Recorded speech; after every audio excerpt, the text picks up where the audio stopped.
तो बच्चों, आज हम लोग एक बार फिर एक नई वीडियो के साथ हैं। और नई जो वीडियो है वो है आपकी फंक्शंस के ऊपर।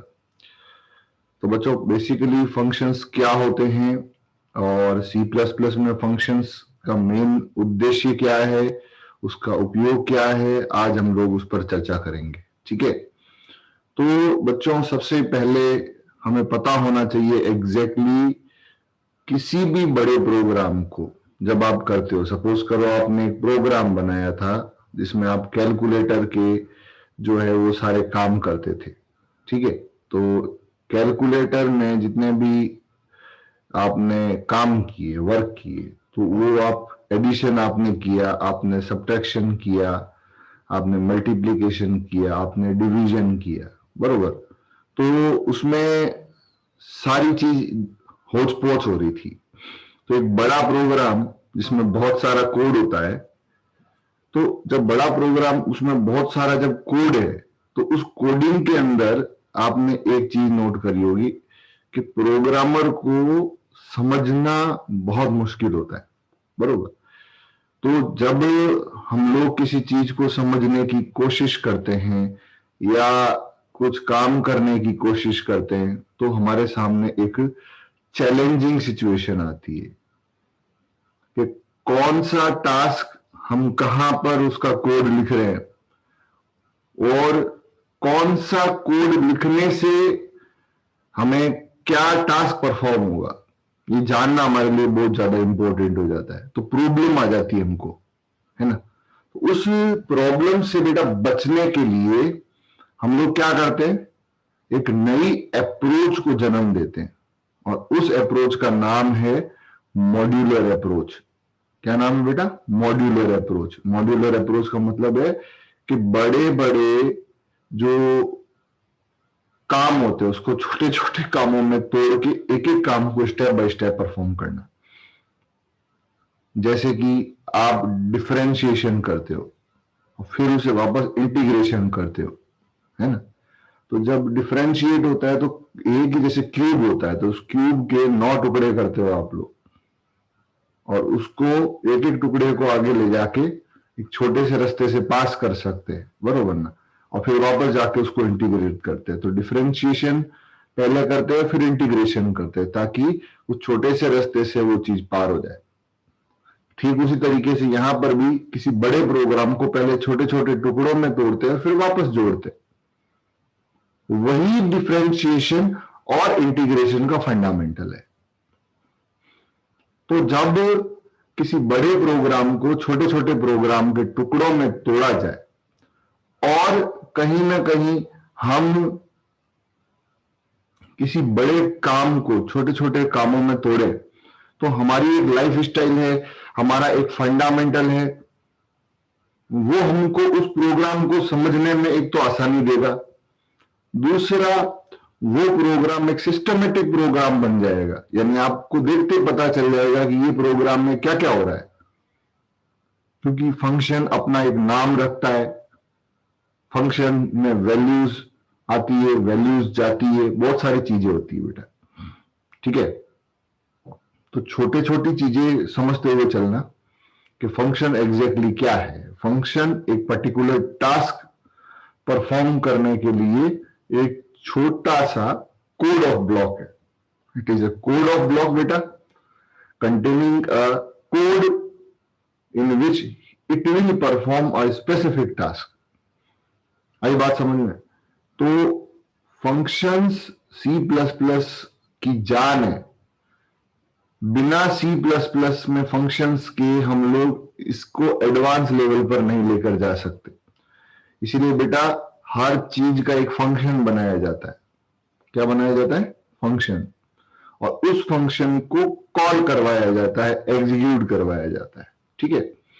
तो अब मैं एक स्क्रीन शेयर करूंगा, उसमें पूरा डिटेल दिया हुआ है कि एक मॉड्यूलर अप्रोच किस तरीके से फंक्शंस को डिफाइन करती है, डिक्लेयर करती है। दो चीज होती है बेटा, एक तो जब आप किसी भी टास्क का नाम लिखते हो, यानी किसी भी फंक्शन का नाम लिखते हो, तो वो होता है आपका फंक्शन को आप डिक्लेयर कर रहे हो और उस फंक्शन को जहां आपने उसका कोड लिखा है, तो वो जो कोड है वो क्या कहलाएगा? Definition of function. क्या कहलाएगा बेटा? Definition of function. तो अब हम क्या करेंगे, एक स्क्रीन शेयर करेंगे आपको, और उसमें हम आपको एक एक चीज दिखाएंगे एग्जैक्टली कि फंक्शंस क्या होते हैं, उसके क्या एडवांटेजेस हैं, उसको किस तरीके से एग्जीक्यूट कर सकते हैं। ठीक है, तो functions are the lifeline of your advanced classes. ठीक है, 11th में तो यहां तक रुक जाएगा सिलेबस, लेकिन जो बाकी वाला जो कोडिंग वाला पोर्शन है C++ का, वो बच्चे जब यहाँ आएंगे, जब मैं उसमें करवाऊंगा, और बाकी सारी चीज हम लोग ऑनलाइन ही पढ़ेंगे। तो मेरा टारगेट है 11th और 12th दोनों के बच्चों के लिए कि इस नवंबर महीने में आपकी फर्स्ट बुक कंप्लीट कर दी जाए। फर्स्ट टाइम हम लोग नवंबर में फर्स्ट बुक कंप्लीट करेंगे, और फिर नेक्स्ट जो दिसंबर का महीना है उसमें जो रिमेनिंग चैप्टर्स है वो हम लोग सेकेंड बुक कवर करेंगे। इस तरीके से 31 दिसंबर तक आपका एक बार बाईफोकल का कंप्लीट सिलेबस कंप्लीट कर दिया जाएगा ऑनलाइन में। और फिर जब आप वापस यहाँ आओगे तब मैं आपको एक बार रिवीजन क्लास लगवा के बाईफोकल पूरा पढ़ाऊंगा। इस तरीके से क्या होगा, 7-7 दिन का और हम 15 क्लासेस रखेंगे, रोज का एक चैप्टर लेंगे, उसको रिवाइज करेंगे, और इस तरीके से हमारा एक बार फिजिकली और एक बार ऑनलाइन में कोर्स हो जाएगा, कोर्स प्लस रिवीजन होगा। ठीक है, तो ये फंडामेंटल रहेगा इसके अंदर। तो अब मैं स्क्रीन शेयर कर देता हूं।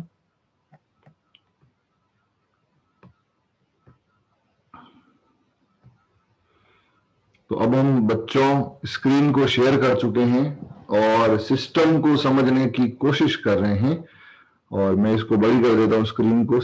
इसमें कमांड होता है CTRL-L, शायद यहाँ काम नहीं करेगा, करेगा। ठीक है भाई, ये हमारी स्लाइड चालू हो चुकी है। ये एक बड़ी इंजीनियरिंग कॉलेज में एक प्रोफेसर साहब है, PR कृष्णा साहब, उनकी बनाई हुई, कृष्ण राजन साहब की, साउथ की इंडियन की स्लाइड है। बहुत अच्छी स्लाइड है, इसमें हम लोग सीखने की कोशिश करने वाले हैं साहब। तो सबसे पहला जो फंक्शन है इसको आप देखो, जैसे कि दो प्रोग्राम आपके सामने बने हुए हैं, स्टेटमेंट 1, स्टेटमेंट 2, स्टेटमेंट 3, ये जो दिया हुआ है बेटा, फंक्शन को पहचाने कैसे, सबसे पहले तो ये जाने। तो इन दोनों प्रोग्राम में आपने जो इस साइड वाला जो प्रोग्राम, इस साइड वाले प्रोग्राम में नॉर्मल कोडिंग लिखी हुई है। ठीक है, नॉर्मल कोड लिखा हुआ है।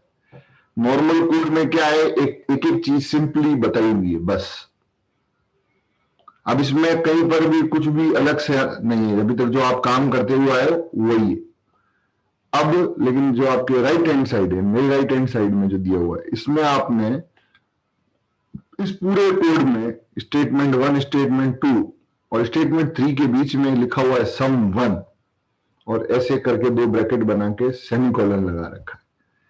तो जब हम लोग किसी भी चीज में सेमीकोलन लगा के एक स्टेटमेंट देते हैं, एक नाम देते हैं किसी टास्क का, ऐसे कैसे स्टेटमेंट 3, 4 के बाद में सम 2 लिखा हुआ है, स्टेटमेंट 5 और 6, तो ये जो सम 1 है, ये जो सम 2 है, ये क्या है, एक स्पेसिफिक टास्क परफॉर्म कर रहे हैं, दैट इज कॉल्ड बेटा फंक्शंस। इस तरीके से हम फंक्शंस को डिक्लेयर करते हैं।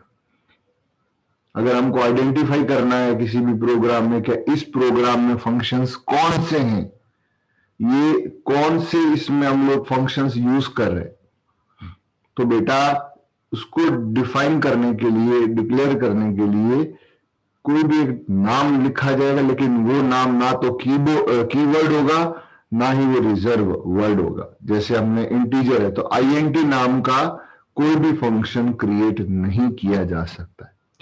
फ्लोट नाम का, कैर नाम का, सी आउट नाम का कोई भी फंक्शन डिक्लेयर नहीं किया जा सकता है। ये क्वेश्चन पूछा हुआ है CBSE में भी और ICSE में भी, एज वेल एज आपके महाराष्ट्र बोर्ड में भी ये क्वेश्चन पूछा था कि क्या इनमें से ये जो नाम दिए हुए हैं इनके फंक्शंस क्रिएट किए जा सकते हैं या नहीं किए जा सकते। और उनमें उन्होंने क्या किया था, जो नाम लिखे थे वो रिजर्व वर्ड्स थे, और तो उसका जो रीजन था वो था कि इनका फंक्शंस क्रिएट नहीं किया जा सकता इन नामों से।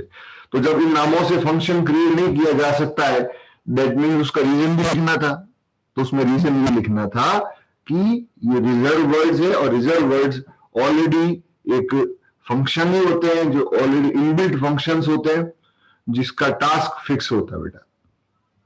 ठीक है, जैसे मेन है तो मेन के ऊपर भी आप देखो ब्रेसेस है, तो बेटा मेन खुद एक फंक्शन है, यानी जो भी हम प्रोग्राम्स लिखते हैं वो किसके अंदर लिखते हैं, फंक्शन के अंदर लिखते हैं। ठीक है, चलिए ये तो हो गया बेसिक्स कि हम लोग फंक्शन को आइडेंटिफाई कैसे करें, डिक्लेयर कैसे करें। तो ये हम लोग क्लियर है कि किसी भी प्रोग्राम में डिक्लेरेशन ऑफ फंक्शन के लिए हम लोग उस फंक्शन का नाम लिखते हैं, ब्रैकेट लगाते हैं, ब्रैकेट को क्लोज करके सेमीकोलन करते हैं। ठीक है,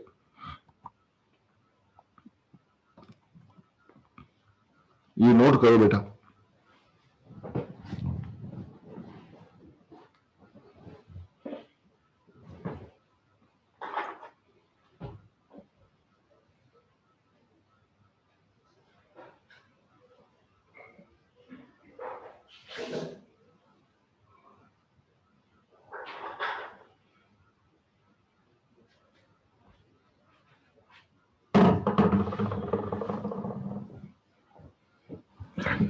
तो बच्चों अब हम डिक्लेयर कर रहे हैं, समझ रहे हैं कि अगर आपसे एक 2 नंबर का छोटा सा क्वेश्चन पूछ लिया जाए कि फंक्शंस कितने तरीके के होते हैं, how many types of functions, तो आपके सामने जवाब क्लियर है कि फंक्शंस भाई साहब 2 तरीके के होते हैं।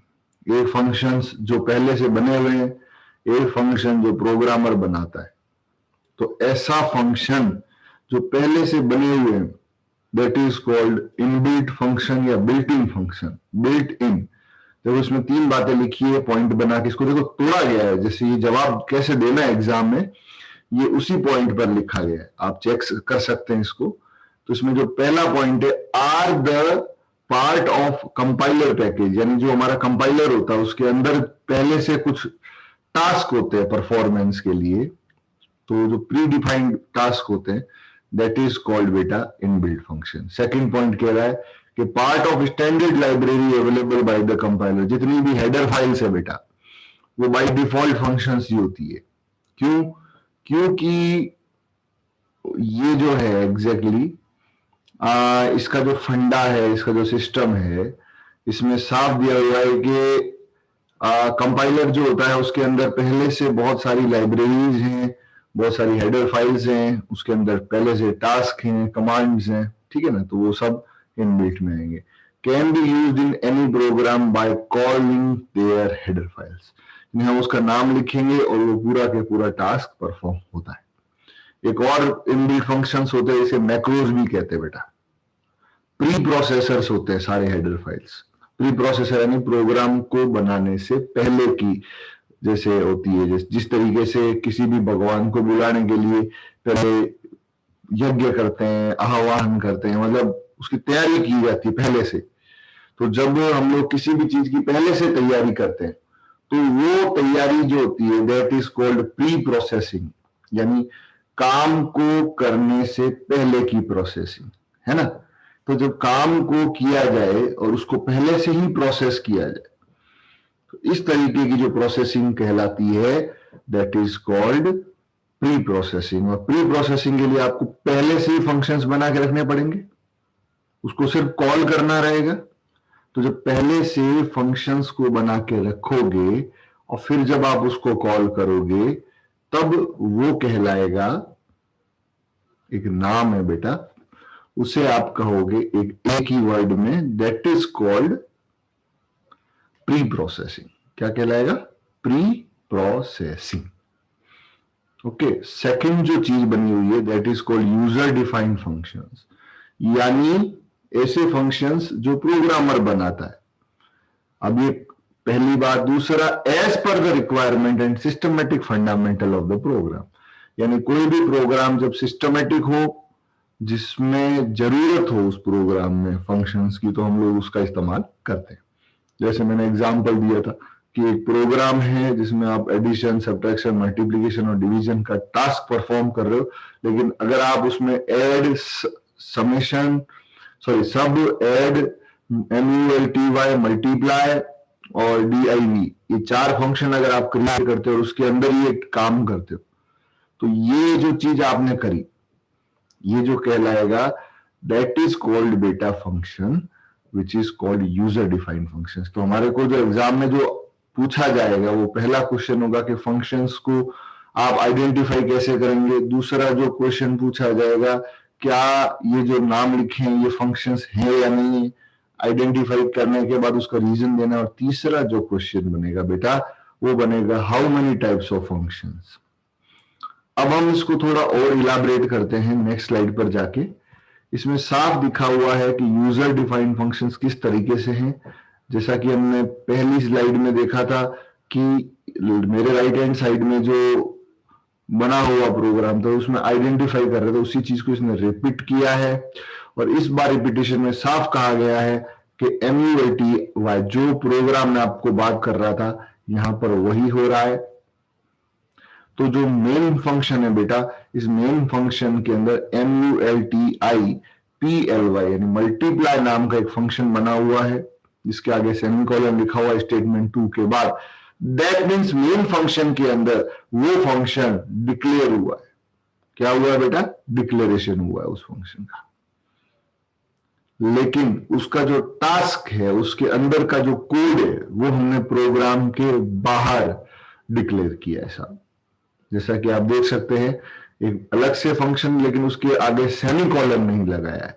यानी अगर हम फंक्शन का नाम लिखते हैं और उसके आगे सेमीकोलन लगाते हैं और उसके आगे कुछ नहीं करते हैं, दूसरा काम चालू करते हैं, that means it is called a function who is exactly what it is doing. It is doing बेटा a simple task that is called declaration of function. जिस तरीके से हम लोग डेटा टाइप को डिक्लेयर करते हैं, ठीक उसी तरीके से हमने स्टेटमेंट 2 के बाद एक फंक्शन को डिक्लेयर किया है। ठीक है, तो ये एक बात आपको माइंड में गुजारनी पड़ेगी। दूसरी बात, तो वो जो नीचे किया हुआ है वापस उसी का नाम लिख के और कुछ कोड लिखा हुआ है, वो क्या है साहब? वो है डेफिनेशन ऑफ फंक्शन। क्या है? Definition of function. डिफाइन किया जा रहा है उस फंक्शन को। तो हम लोग अगर फंक्शन को डिक्लेयर करते हैं और उसको बाद में हम लोग डिफाइन करते हैं, तो that means declaration and definition दो पार्ट होते हैं किसी भी फंक्शन के। तो user defined functions have two major part, one is called declaration of function, second part is called definition of function. The code with particular name of that function without semicolon is called the definition of function। यानी जो outside का programme जो दिया हुआ है, जो मैंने circle पे अभी घुमा रहा हूं मैं, इधर ये चीज जो घुमा रहा हूं मैं, तो ये जो अपन घुमा रहे हैं ये है डेफिनेशन। और ये स्टेटमेंट 2 के बाद में जो अब मैं घुमा रहा हूं ये है आपका डिक्लेरेशन। तो ये क्लियर हुई बात? चलिए, तो डिक्लेयर कर दिया फंक्शन को बाहर, प्रोग्राम के बाहर। तो यहां पर हम लोग फंक्शन को कॉल कर रहे हैं। जब डिक्लेयर करते हैं तो उसको हम क्या बोलते हैं? We are calling the function. हम लोग फंक्शन को कॉल कर रहे हैं, बुला रहे हैं। जैसे राम इधर आओ, तो राम के सारा काम है, लेकिन राम के खुद के कुछ एट्रीब्यूट्स है। तो बुलाना किसी को किसी के नाम से, दैट इज कॉल्ड बेटा डिक्लेरेशन ऑफ फंक्शन। लेकिन राम के अंदर खुद के कुछ गुण आने के बाद वो पूरा उठ के आ गया ना, तो बार बार उसको बुलाने पे एक जगह पे रहेगा, लेकिन वो आता रहेगा जाता रहेगा, आता रहेगा जाता रहेगा। ठीक है, तो इस तरीके का जो फंडामेंटल होता है that is called user defined function. And inbuilt internally user defined function have two properties, one is called declaration of function, second property is called definition of function. Okay, next. अभी जो मैं बात बोल रहा हूं उसको नोट कर लो, अच्छे से नोट कर लो इसको। सेम फंडामेंटल है, जो बातें बोली गई है उसी को यहां पर समझाया गया है। This is called format of function बेटा। जैसे फॉर लूप का एक फॉर्मेट था, वाइल लूप का एक फॉर्मेट था, डू वाइल का एक फॉर्मेट था, उसके अलावा दो फॉर्मेट्स और थे। यहां पर भी वही चीज है, ये फंक्शंस के फॉर्मेट है। तो इसमें जो सबसे पहली जो लाइन लिखी हुई है उसमें साफ लिखा है कि मेन फंक्शन है, यस। उसके बाद में सेकंड स्टेप में जैसा कि मैंने बोला कि हम लोग फंक्शन को डिक्लेयर करते हैं और उसके बाद में हम फंक्शन को कॉल करते हैं। तो फंक्शन को डिक्लेयर और कॉल करने के लिए आपको क्या करना पड़ेगा, उसका नाम लिखना पड़ेगा फंक्शन का। यही बात समझ में। तो जब हम फंक्शन का नाम लिखते हैं, ब्रैकेट लगाते हैं, सेमीकोलन लगाते हैं, तो वो होता है function prototype declaration, function call exactly. So this is the fundamentally what we are going to do in front of you is exactly known as the first part is called declaration of function and the same fundamental। देखिए, आप जब function का नाम लिखते हैं तो वहां से जो मेन फंक्शन का डेटा है वो जाता है डेफिनेशन में, यानी जो ये मेन फंक्शन बना हुआ है वहां से डेटा कहां जाएगा, डेफिनेशन में। और डेफिनेशन में क्या हम लोग नोट कर रहे हैं कि जब हम इसको डिफाइन करते हैं तो डिफाइन में एक फंडा बिल्कुल क्लियर है, आप देख सकते हैं इसके अंदर। इस डिफाइन वाले पार्ट में हम लोग जो देख पा रहे हैं वो ये है कि कहीं ना कहीं ये पूरा के पूरा चीज को समझा रहा है, उसके बारे में उसका जो काम है एग्जैक्टली वो सब कर रहा है। आई बात समझ में ना? तो इस बात पर आपको जोर देना है। This is the procedure of function. ये एग्जैक्टली प्रोसीजर है एक पर्टिकुलर फंक्शन का, ठीक है? तो ये फंडामेंटली आपको इस चीज को समझना पड़ेगा कि एग्जैक्टली फंक्शंस काम कैसे करते हैं, फंक्शंस का रोल मॉडल क्या है, फंक्शंस के सिस्टम क्या है। तो फंक्शन को डिक्लेयर किया है, फंक्शन को कॉल किया है, फिर वहां से वैल्यूज गई है, फिर वो डिफाइन में गई है, डिफाइन से वापस रिटर्न होती है वैल्यू। तो अब जो थर्ड पार्ट है वो है कि every function after the definition अपना जो कंक्लूजन करता है, एक कोई टास्क परफॉर्म करता है, उससे एक रिजल्ट जनरेट होता है। उस रिजल्ट को मेन फंक्शन को सेंड करना, उस रिजर्व कीवर्ड का नाम है return. Every function, even main function भी दो तरीके की वैल्यूज रिटर्न करता है। एक होता है नल वैल्यू अगर वॉइड फंक्शन है, और अगर एक इंटीजर मेन है तो मेन से पहले अगर आप इंटीजर लगाते हैं तो वो जो फंक्शन होता है वो जीरो वैल्यू रिटर्न करता है, रिटर्न जीरो लिखते हैं लास्ट में। अगर आपने INT मेन लिखा है या सिर्फ मेन लिखा है तो आपको मेन फंक्शन के अंदर आपको बाय डिफॉल्ट यूज करना पड़ेगा एक फंडामेंटल, और वो फंडामेंटल है कि वो जो फंक्शन है वो रिटर्न जीरो करेगा। ठीक उसी तरीके से इसका जब डेफिनेशन वाला पार्ट आता है, जब हम फंक्शंस को डिफाइन करते हैं, तो फंक्शन जब डिफाइन होता है तो वो भी एक अपना टास्क परफॉर्म करने के बाद, जैसे कि अगर आपने मल्टीप्लाई किया तो 2 नंबर का जो रिजल्ट है मल्टीप्लाई वाला वो रिटर्न होगा।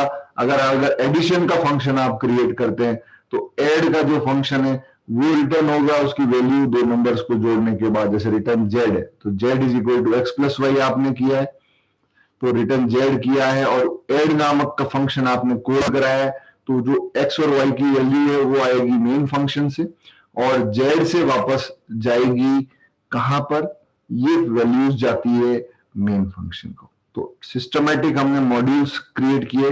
इसको ऐसे समझो कि जब आपका एक पूरा मटेरियल होता है 2 साल का फिजिक्स का, तो इतनी मोटी किताब नहीं होती, हमने उसको चैप्टर वाइज, उसको यूनिट वाइज डिवाइड करके 10 से 12 मॉड्यूल्स आपको प्रोवाइड किए, ताकि आपको एक पर्टिकुलर चैप्टर पढ़ते टाइम वो पतली सी किताब ही लेकर आनी है स्कूल के अंदर, कोचिंग में। तो ये सिस्टम है बेटा, ये फंडामेंटली आप समझो इसको, इसका महत्व कितना है। तो फंक्शन का इतना ज्यादा महत्व है कि मतलब आपको मैं क्या बताऊं, सिस्टम बताया मैंने कि हर फंक्शन क्रिएट होता है, उसके बाद कॉल होता है, उसके बाद डिफाइन होता है, यानी जो क्रिएट होता है उसको डिक्लेरेशन भी बोलते हैं, ठीक है। और हर एक फंक्शन कुछ ना कुछ वैल्यूज रिटर्न करता है। तो क्वेश्चन नंबर 5 हो गया कि क्या फंक्शंस वैल्यूज रिटर्न करते? Yes, every function return the value. If the function not returning any value, then that function is called a void function, null function. वो कोई value return नहीं करता है. If it contain int, it will return integer value, either float or whatever. So it is cleared exactly what the functions are doing in this format. इस format में function कर क्या रहा है ये clear हो गया, ठीक है। Next. अभी इसके अंदर जो फंक्शन का जो फंडा है ये समझने की जरूरत है आपको। किसी भी सबसे पहले तो आप इसको नोट कर लो, मैं ये थोड़ा सा नीचे ले लेता हूँ, हाँ साइड में ले लेता हूँ मैं इसको। अब आपको ये आराम से दिख रहा है, इसको आप पहले लिख लो अच्छे से।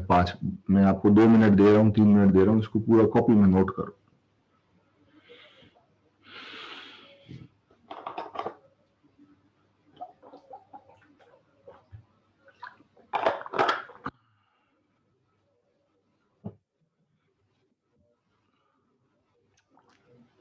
एक एक लाइन पढ़ रहा हूं, आप भी समझो, उसको नोट करते हुए चलना। फंक्शन का प्रोटोटाइप, फंक्शन को जो हमने डिक्लेयर करना है उसका सिस्टम क्या है एग्जैक्टली वो समझने की जरूरत है। तो सबसे पहले फंक्शन का प्रोटोटाइप मतलब फॉर्मेट, एग्जैक्टली डिक्लेरेशन का format. Function prototype is a declaration of function. Function का प्रोटोटाइप वो डिक्लेरेशन होता है that tells the program, जो प्रोग्राम को बताता है about the type of value, उस वैल्यू को बताता है जो रिटर्न करने वाले हैं बाय द फंक्शन। जैसे इसमें 3 बातें दी हुई है। नेम ऑफ द फंक्शन, उसमें आपको फंक्शन का नाम लिखना पड़ता है, नंबर, कितने नंबर्स है उसमें, कितने डाटा भेजना है लाना है, and the type of arguments. अब एक नई चीज है ये, आर्ग्यूमेंट्स या पैरामीटर, यानी जितना वैल्यू वो ले रहा है या दे रहा है तो उसको हम लोग क्या बोलते हैं, पैरामीटर्स बोल रहे हैं। जैसे एक्स और वाई है तो मेन फंक्शन से अगर जा रहा है वो कहीं पे तो वो क्या कहलाएगा एग्जैक्टली, वो कहलाएगा पैरामीटर। ठीक है, अब इसका जो फॉर्मेट है एग्जैक्टली समझ लो। रिटर्न टाइप यानी जो डेटा टाइप होता है कि जो वो फंक्शन डिफाइन होने के बाद में कौन सी वैल्यू रिटर्न करेगा उसका डेटा टाइप पहले लिखते हैं, फिर फंक्शन का नाम लिखते हैं और ब्रैकेट में उसके पैरामीटर्स को उसके डेटा टाइप से रिप्रेजेंट करते हैं। या फिर एग्जैक्टली अगर मैं कहूं तो जो वैल्यूज रिटर्न कर रहे हैं, जैसे इंटीजर एक्स और वाई है तो इंटीजर एक्स और वाई है तो जब डिफाइन करेंगे तो वहां पर ए और बी भी हो सकता है। तो एक्स की वैल्यू ए में जाएगी और वाई की वैल्यू बी में जाएगी, तो कॉपी हो जाएगी। तो इस तरीके से इसको बनाया गया। देखिए आप, जब इंटीजर है यानी जो वैल्यू जा रही है आ रही है, तो जो वैल्यू जाएगी मेन फंक्शन से वो तो होते हैं आर्ग्यूमेंट्स, और जो रिटर्न होती है वैल्यू वो होते हैं उससे पहले, यानी जो नाम दिया हुआ है, जैसे ऐड दिया हुआ है, ऐड से पहले आईएनटी है, यानी जो फंक्शन रिटर्न करेगा वैल्यू मेन फंक्शन को उसका डेटा टाइप एग्जैक्टली क्या है वो ऐड से पहले लिखा जाता है। और ब्रैकेट में जो हमने 2 पैरामीटर्स पास किए हैं या 3 पैरामीटर्स है या आर्ग्यूमेंट्स है जो भी है, उसका जो डेटा टाइप है ये वो डेटा टाइप है जो मेन फंक्शन भेज रहा है उस पर्टिकुलर फंक्शन में। जैसे आपने डिक्लेयर किया था कोई फंक्शन, वहां पर एक्स और वाई की जो वैल्यू है अगर वो आईएनटी है तो यहां पर भी क्या होना चाहिए, आईएनटी होना चाहिए, सीधा फंडा है। तो आईएनटी एक्स और आईएनटी वाई और आईएनटी ए और बी, यानी एक्स और एक्स की वैल्यू ए में कॉपी हो जाएगी और वाई की वैल्यू बी में कॉपी हो जाएगी। ऐसे कैसे वॉइड लिखा है तो ना वैल्यू जा रही है ना आ रही है, तो अंदर और बाहर आपने क्या लिखा है इससे पहले, वॉइड। ठीक उसी तरीके से एक वैल्यू फ्लोट है और एक इंटीजर है, यानी जो ए की वैल्यू है, मान लीजिए इंटीजर ए है वो फ्लोट में है, इंटीजर बी जो है वो इंटीजर में है, लेकिन इसका जो रिजल्ट है अगर सी बराबर ए प्लस बी तो वो जो सी है जो रिटर्न होगा वो आईएनटी में होगा। तो ये फंडा बहुत क्लियर रखो, क्योंकि अगर इस फंडामेंटल में दिक्कत आ रही है तो फिर आप मानकर चलो कि आगे की बहुत सारी दिक्कत है। एज पर लॉ ये लास्ट टॉपिक है 11th क्लास का, और 12th में बाकी आगे के जो C++ के टॉपिक्स है वो मैं प्रैक्टिकली कराऊंगा। इस पे हम लोग नहीं करेंगे उसको, क्योंकि जब लाइव क्लास चलेगी आप सामने आओगे कोरोना खत्म होने के बाद, उसमें हम लोग उस चीज को करवाएंगे, एडवांस वाली चीज को। और नहीं तो फिर हम बाद में इसकी स्पेशल क्लासेस लगवाएंगे। बट हम लोग C++ में ये लास्ट टॉपिक लेके चल रहे हैं, उसका आज हम लोग पार्ट 1 बना रहे हैं। इस पार्ट 1 में फंक्शन के बेसिक्स पढ़ेंगे। अगली क्लास में हम लोग फंक्शंस को और डिटेल में उसके प्रोग्रामिंग पर थोड़ा फोकस करेंगे। अभी हम लोग प्रोग्रामिंग का बेस बना रहे हैं, एकदम हम आपको दौड़ा के सीधा ऊपर नहीं लेके जाएंगे।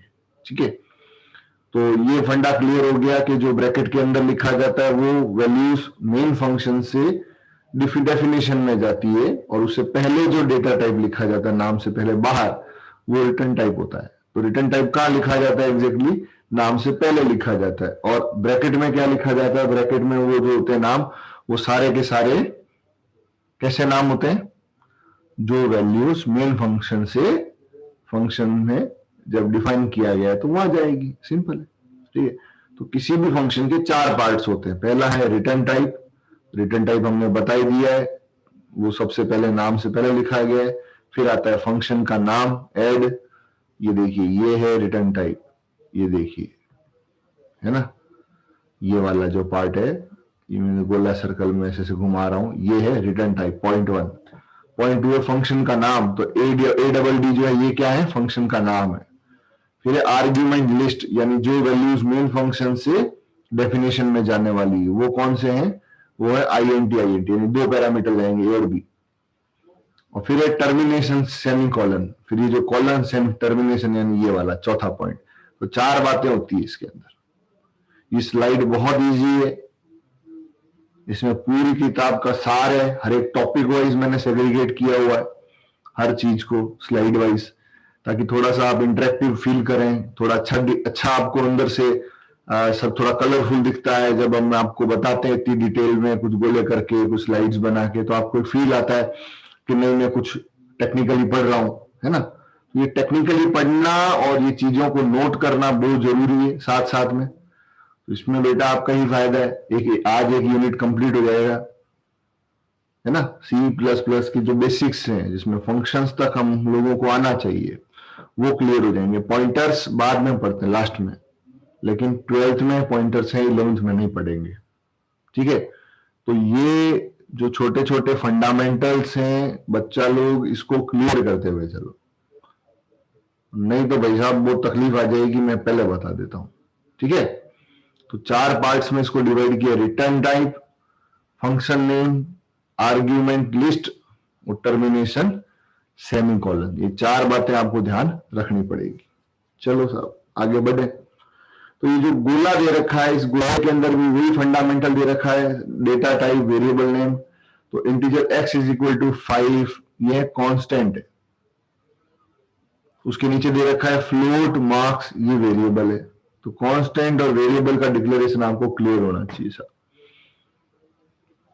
इंटीजर प्राइस है, तो जब इंटीजर प्राइस लिखा हुआ है तो ऑब्वियसली ये वेरिएबल है। ये सीधे फंड है जो आप पहले भी जानते हो, ठीक है। अब ये वही चीज में बार बार उस चीज को ये थोड़ा सा समझा रहा है कि फंक्शन को कॉल कैसे करते हैं, यानी फंक्शन वैल्यू कैसे भेजता है, ये जानना जरूरी है, ठीक है। तो मेन फंक्शन से वैल्यू भेजने का तरीका आपके सामने क्लियर है कि दो तरीके से आप वैल्यूज को भेज सकते हो।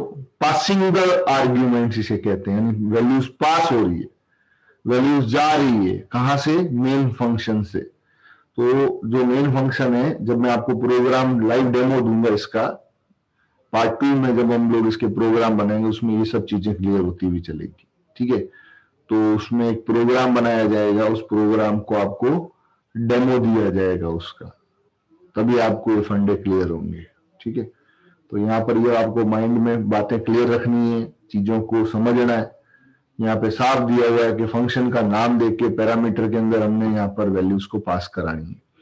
तो यहाँ पर दो एक ही नाम के फंक्शन है, तो उसमें बता रखा है कि एड x, y है, तो एड 40, 60 है। तो ये दोनों ही बता रहे हैं यहाँ पर कि x और y वेरिएबल्स हैं जो जा रहे हैं मेन फंक्शन से जब हम फंक्शन को डिफाइन करते हैं, और 40 और 60 कॉन्स्टेंट्स है जो within the program declare हुए, और उसको जो है हम लोग भेज रहे हैं, ठीक है।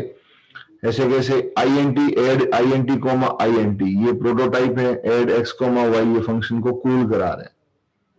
दोनों में फर्क है। पहले हम लोग बता रहे हैं कि x और y कैसा है, यानी दोनों को एक साथ भी लिख सकते हो कैसे? INT एड ब्रैकेट में INT x और INT y, ऐसा भी कर सकते हैं। फंक्शन को कॉल भी करा सकते हैं, यानी दो तरीके से फंक्शन वैल्यू भेजता है। पहला x और y के फॉर्म में जा रही है वैल्यू, तो कैसे जा रही है? वेरिएबल्स जा रही है। x और y आप किससे लेते हो? सी आउट, एंटर 2 नंबर्स, और सी इन x और y में सी इन करवा दो, और एड x, y करके छोड़ दो। और नीचे बाहर आप x और y को क्या करवाना है, सम करवा दो साहब।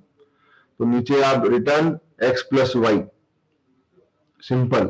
एड में इंटीजर a और इंटीजर b ले लो और उसको x और y की वैल्यू a और b में कॉपी हो जाएगी और फिर a और b को रिटर्न के साथ में लिख दो, रिटर्न a प्लस बी। तो फिर वो जो रिटर्न करेगा ना, तो वो दो वैल्यूज को ऐड करके करेगा और इसी चीज को सी आउट में यहां पे प्रिंट करवा दो।